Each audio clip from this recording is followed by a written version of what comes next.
Okay, so I'm pretty sick, so please don't mind my voice. But today's video is about the lore of this game me and my friends have been obsessed with, called Animal Company. It's a guerrilla tech horror game with some similar gameplay to Lethal Company. This lore topic is mostly untalked about, other than R0 Animal Company's video. Because of his video, many of my speculations originate from that video, so you should definitely check it out. But anyways, that's enough talking, so let's get to the lore. A few years, or maybe even a decade ago, humans began experiments on the island. We know that humans were here because of the remains and photographs and even ghosts in some areas.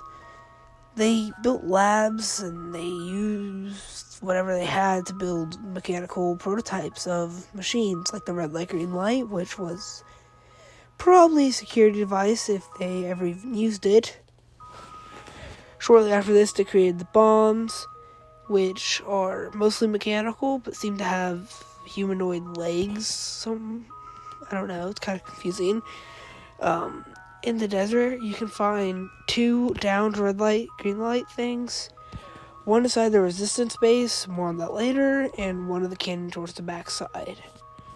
Now, I assume that in between the next inventions that attempt to replicate life, they created the teleporters, and probably most of the weapons and technology that we monkey use. During the experiment era, they built giant facilities that were powered by massive generators. These are the giant square boxes that we see all over the map.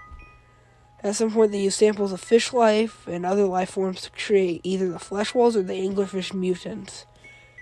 I don't know which one they created first, but anyways, after these organisms were created, the probability of creating sentient life was just increased. They had just made life, but it was thought to be mindless at the time.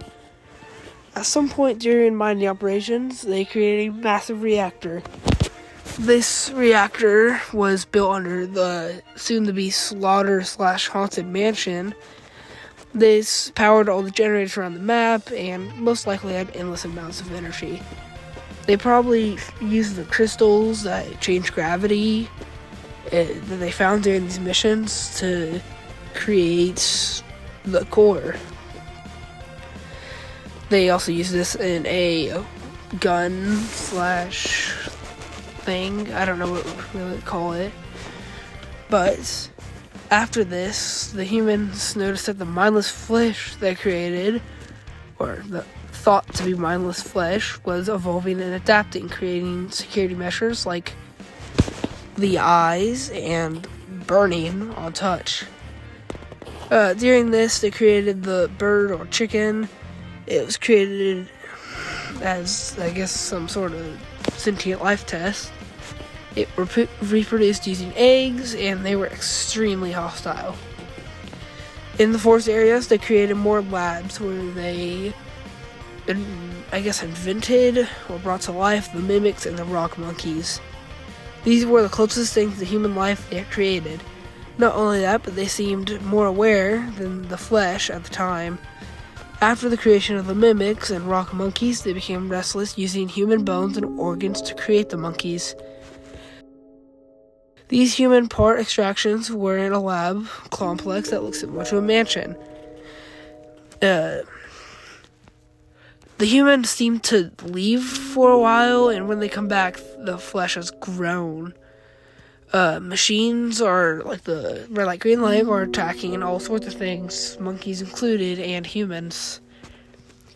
After all this abandonment, the monkey species had actually evolved quite a little bit, but they weren't fully sentient at the time.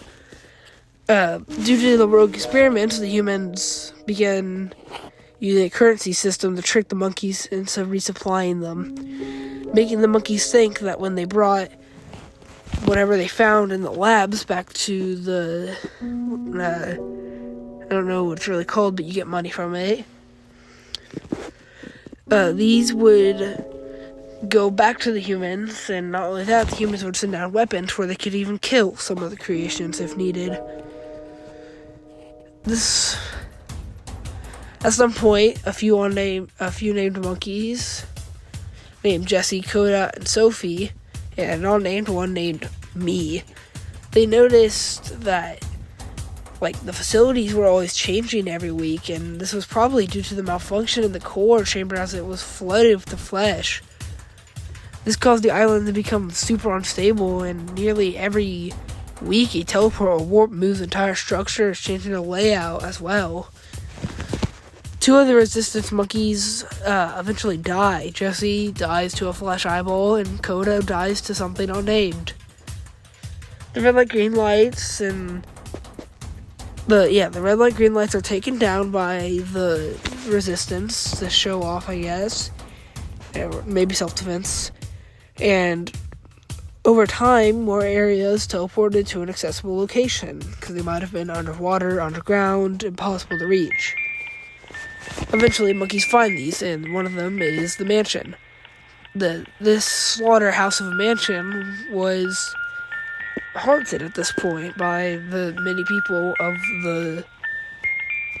the slaughter era, or something like that. Moving down to the basement, you can follow generators and wires that lead to the core chamber, and the core has been mutated into a beating heart, which is most likely why there is no power in many of the areas in the path to Gravity Falls.